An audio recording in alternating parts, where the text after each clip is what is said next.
Selamat pagi pemirsa, apa kabar Anda di pagi hari ini? Senang sekali saya Graciela Taime dapat menjumpai Anda dalam Berita Papua. Sejumlah informasi menarik dan teraktual telah berhasil dirangkum tim redaksi kami. Berikut 3 berita utama hari ini.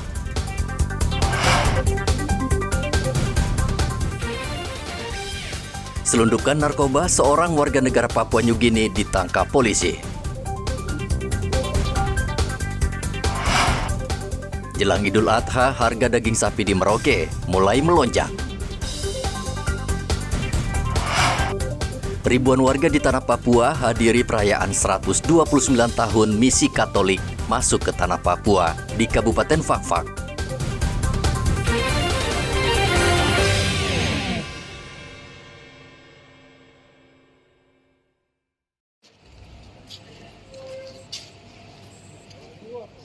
Seorang warga negara asing asal Papua New Guinea ditangkap karena kedapatan membawa ganja seberat 8 kg.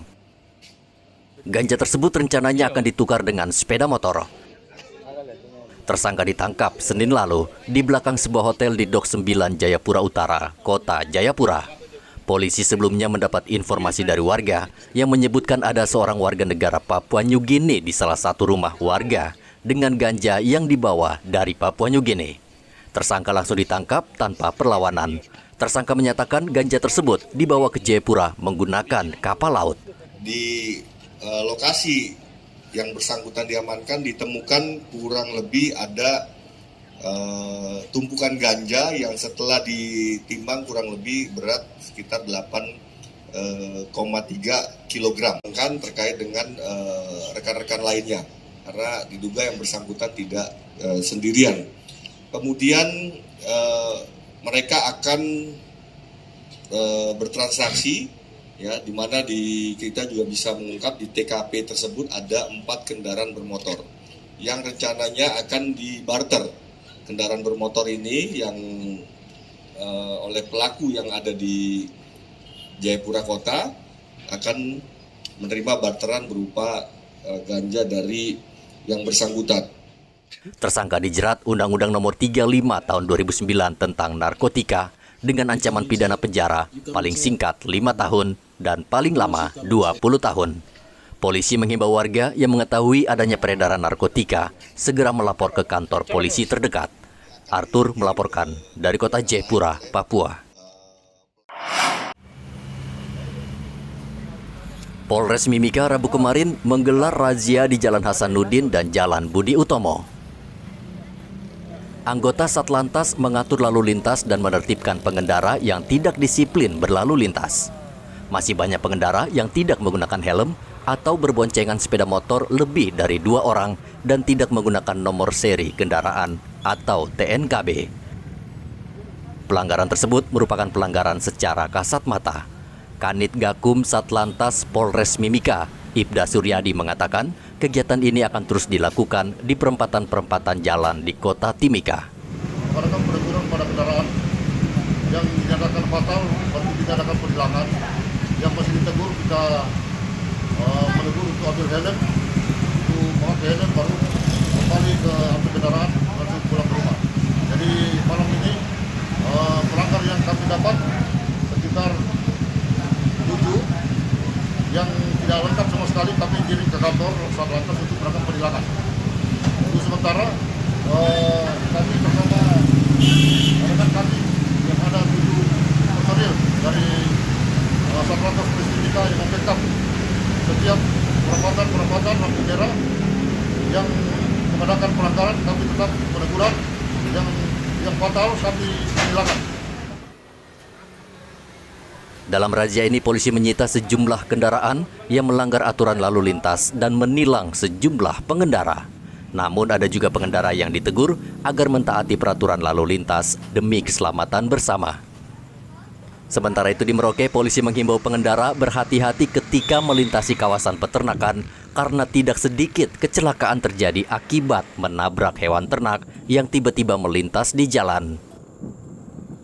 Menurut Kasat Lantas Polres Merauke AKP Novi Gultom, pihaknya juga sudah memasang rambu lalu lintas di beberapa kawasan peternakan. dan meminta peternak mengawasi hewan mereka agar tidak berkeliaran hingga ke jalan raya. Ada juga beberapa kecelakaan yang terjadi dikarenakan mungkin pada saat pengendara melintas kendaraan bersamaan dengan hewan ternak juga melintas di jalan raya. Jadi memang ada rambu-rambunya, rambu-rambu peringatan namanya. Jadi dasarnya kuning, terus ada gambar hewan di dalam rambu-rambu tersebut. Dan kami menghimbau juga kepada masyarakat pengemudi roda 2 atau roda 4 tetap berhati-hati di jalan apabila melintasi memang kawasan perkampungan yang banyak memiliki memelihara hewan ternak, mungkin seperti ada anjing, sapi, dan lain-lain.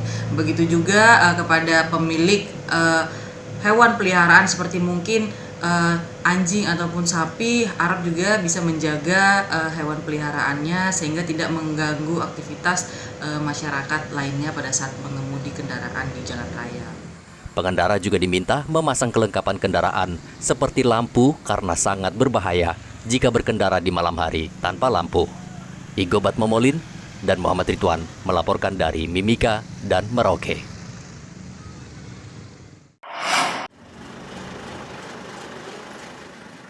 Bupati Mimika melaporkan seorang wartawan yang diduga mencemarkan nama baiknya. Menurut pengacara Bupati, Yosep Temorubun, wartawan tersebut seringkali membuat berita yang menyudutkan Bupati Mimika. Terakhir, pada tanggal 22 Mei lalu, wartawan tersebut menuduh Bupati telah menyuap Kejaksaan Tinggi Papua sebesar 500 juta rupiah agar tidak ditahan dalam kasus korupsi. Berita yang dibuat wartawan tersebut menurut pengacara menyebabkan kegaduhan dan membuat situasi di Mimika pemanas karena tuduhan tersebut tidak berdasarkan fakta alias hoaks. Oknum berinisial IR yang mana dalam pemberitaan media pada tanggal 22 Mei 2023 dalam redaksi tersebut yang bersangkutan menulis bahwa dari serangkaian proses penyidikan JR dan SH tidak ditahan jaksa karena diduga kuat oknum penyidik jaksa dalam perkara ini disuap oleh tersangka JR senilai 500 juta rupiah. Pemberitaan tersebut telah diterbitkan pada tanggal 22 Mei 2023. Sehingga kami dari LBH Papua Tengah hari ini secara resmi kami membuat laporan pengaduan kepada Kapolres Mimika sehingga proses tersebut diproses lebih lanjut.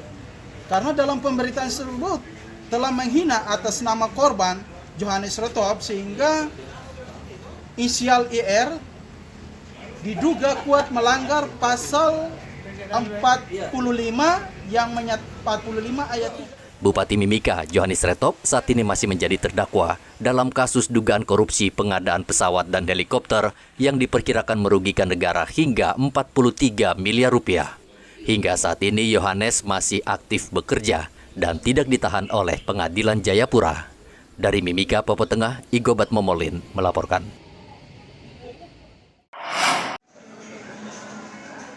3 minggu menjelang perayaan Idul Kurban, harga daging di Pasar Wamanggu Merauke mulai naik. Saat ini harga daging sapi rata-rata Rp140.000 per kilogram, naik dari Rp130.000 per kilogram. Para pedagang memperkirakan semakin mendekati Idul Kurban, harga daging akan terus naik karena permintaan semakin tinggi. Jelang Idul Kurban ini sampai berapa per kilo? Ini sekarang lagi naik dari 130 menjadi 140 kilo per kilogram. Per kilogram itu. Kenapa sampai bisa naik seperti itu, Pak? Karena memang stok sapi lagi menipis ini. Lagi menipis ya. Ya. Jadi untuk sementara ini harga dipatok 140. 140 per kilo. Nah, mendekati Idul Kurban, apakah akan naik lagi harga sapi itu? Kalau harga sapi sudah pasti naik karena Enggak, harga dagingnya. dagang sapi Harga naik, dagangnya? Iya, karena stok mengurang tuh. Oh gitu. Kira-kira diperkirakan sampai berapa per kilo nantinya? Ya bisa menjadi 150. 150 ya. Pedagang menyatakan meski harga naik tidak mempengaruhi penjualan karena daging sapi sudah menjadi kebutuhan wajib warga. Muhammad Ridwan melaporkan dari Merauke, Papua Selatan. Jumlah tenaga kesehatan di Provinsi Papua Selatan masih sangat sedikit dibanding daerah lain di Indonesia, sehingga pelayanan kesehatan masyarakat masih jauh dari yang diharapkan. Kondisi tersebut dikemukakan dalam pertemuan para kepala dinas kesehatan kepala puskesmas, serta praktisi kesehatan bersama Dinas Kesehatan Provinsi Papua Selatan yang digelar di salah satu hotel di Merauke, Rabu kemarin. Kepala Dinas Kesehatan Pemprov Papua Selatan, Herlina, mengatakan saat ini sejumlah puskesmas masih kekurangan dokter umum dan dokter gigi, sehingga kesehatan masyarakat belum terlayani dengan baik.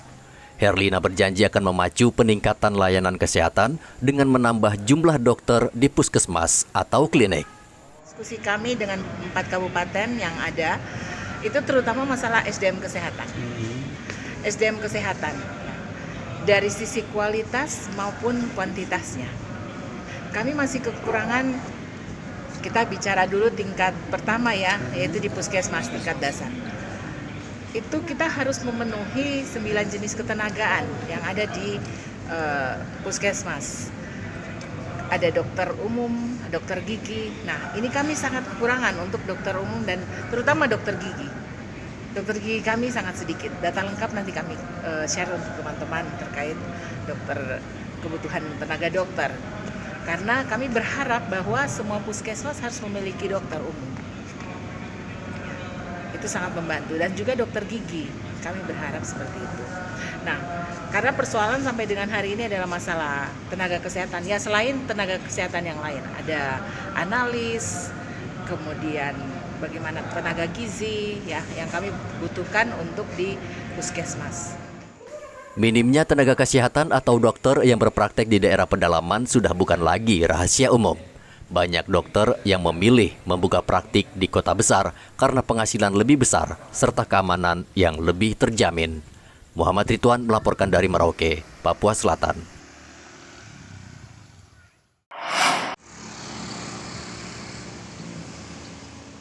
Gubernur Papua Selatan mengumumkan pendelegasian kewenangan bidang perizinan dan non-perizinan agar bisa dimanfaatkan dengan baik oleh masyarakat atau pihak swasta. Saat ini ada 1.100 sektor perizinan yang merupakan kewenangan provinsi yang bisa diproses secara daring atau sistem online untuk memacu pertumbuhan ekonomi di Papua Selatan serta penyerapan tenaga kerja. Ke-11 sektor tersebut yakni sektor pertanian 90 sektor, kesehatan 8 sektor, kehutanan 92 sektor, transportasi 36 sektor, kelautan dan perikanan 79 sektor, pariwisata 26 sektor, energi dan sumber daya mineral 16 sektor, perdagangan 525 sektor, perindustrian 233 sektor, PUPR 2 sektor, dan tenaga kerja 2 sektor. Provinsi Papua Selatan telah mengeluarkan peraturan Gubernur nomor 11 tahun 2023 tentang pendelegasian kewenangan bidang perizinan dan non-perizinan Kepala Dinas Penanaman Modal dan Pelayanan Terpadu 1 Pintu Provinsi Papua Selatan yang terdiri dari 11 sektor dan 1.105 izin dan non-izin yang merupakan kewenangan provinsi yang akan diproses melalui sistem online single submission RBA. Dengan diterbitkannya peraturan gubernur ini, kami berharap dengan proses perizinan yang dilaksanakan dapat memacu pertumbuhan ekonomi, penyerapan tenaga kerja yang berdampak pada peningkatan kesejahteraan masyarakat di Provinsi Papua Selatan. Gubernur menganjurkan warga dan instansi yang berkepentingan bisa datang dan mengurus perizinan tersebut di kantor yang terkait dengan bidang yang digeluti. Warga juga diminta tidak mengurus izin melalui calo karena seluruh sistem sudah menggunakan daring atau online. Muhammad Ridwan melaporkan dari Merauke, Papua Selatan.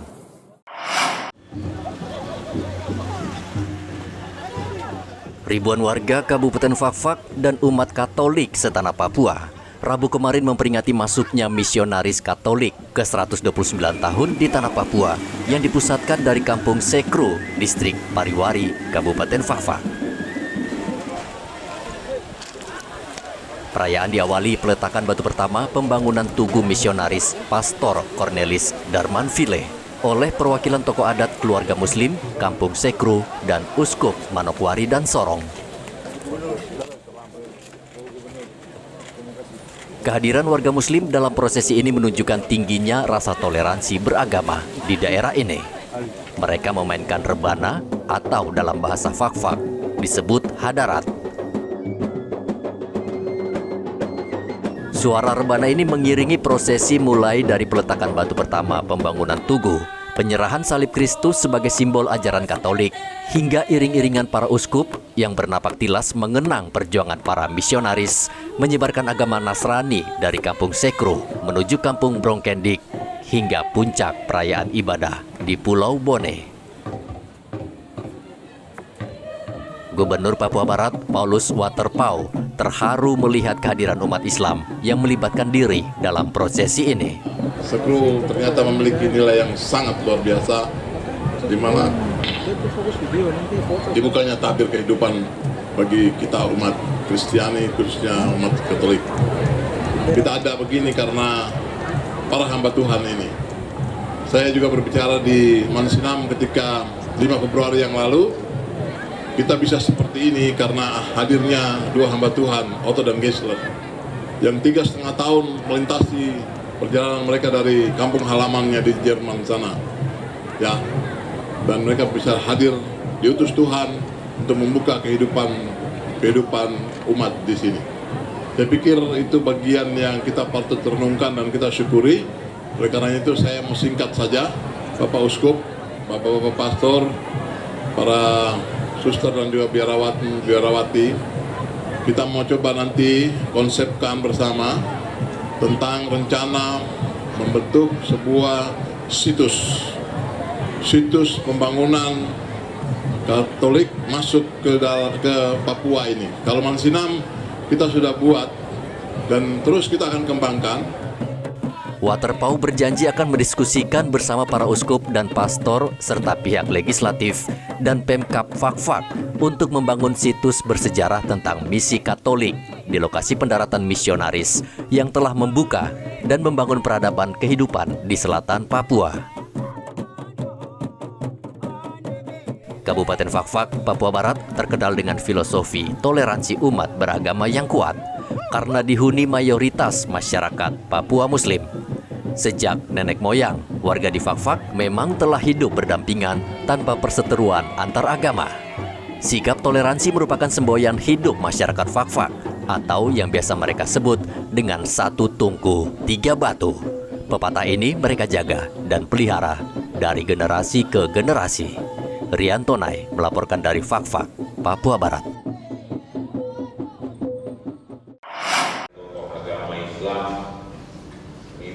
Kementerian Agama Provinsi Papua meminta seluruh tokoh agama di Bumi Cenderawasih untuk menjaga netralitas dan kedamaian menjelang pemilihan umum pemilu 2024 agar pesta demokrasi berjalan aman dan lancar. Kepala Kantor Wilayah Kementerian Agama Provinsi Papua, Clemens Taran, di Jayapura mengatakan, sebagai pembina umat beragama, ia wajib mengingatkan tokoh agama menjelang pemilu 2024. Apalagi indeks kerukunan umat beragama di Papua berada di peringkat 2 nasional. Kami sebagai instansi pembina terus mengingatkan kepada pimpinan umat, majelis-majelis pimpinan umat, baik itu dalam lingkup kecil tapi juga dalam lingkup besar, kita mesti jaga netralitas. Netralitas itu menjadi hal yang penting. Kita tentu berbeda dalam pilihan, itu hal yang biasa. Tapi kemudian perbedaan tidak menyebabkan kita pisah, tapi perbedaan itu mesti dikelola untuk kemudian bersama-sama kita jalan. Siapapun yang kemudian akan terpilih, marilah kita dukung sama-sama. Dalam politik tidak ada yang pasti, kita berbeda, tapi perbedaan itu kemudian dikelola untuk sebuah kebersamaan.